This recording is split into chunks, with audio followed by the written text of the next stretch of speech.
Hi guys, welcome back to my channel. Today I'm going to show you how to make white chocolate macadamia nuts cookies.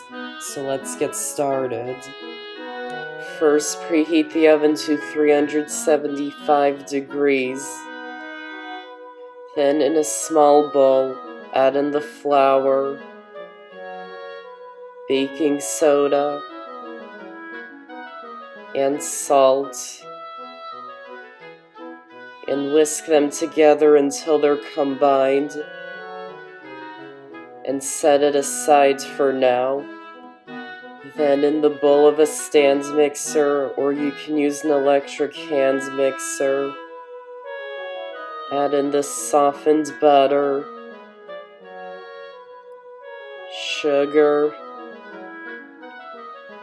and brown sugar, and beat them on high speed for 2 minutes.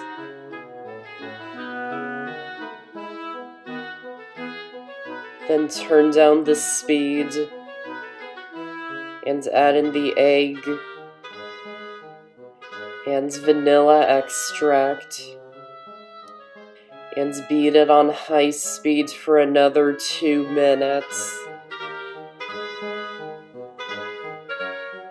Then turn the speed down to low and add in the dry ingredients and mix them in until they're just combined.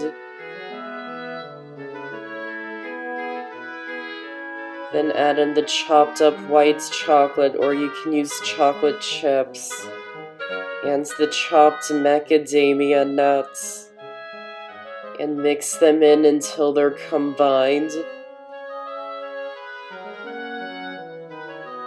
Then scoop the dough out onto an ungreased baking sheet, spacing them out at least 1 inch.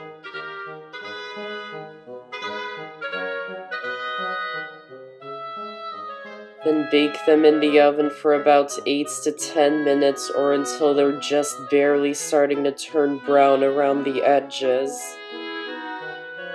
Then once they're done, remove them from the oven. And I like to bang the baking sheet on the countertop to crack the tops of the cookies. Then let them cool in the pan for at least 2 minutes. Then transfer them to a cooling rack and let them cool completely. And that's how to make white chocolate macadamia nuts cookies. Be sure to check out my channel because I've got over 100 amazing recipes, and be sure to subscribe and click the notification bell so you don't miss out on any of my videos. I hope you enjoyed this recipe and this video. Thanks for watching, and I'll see you next time.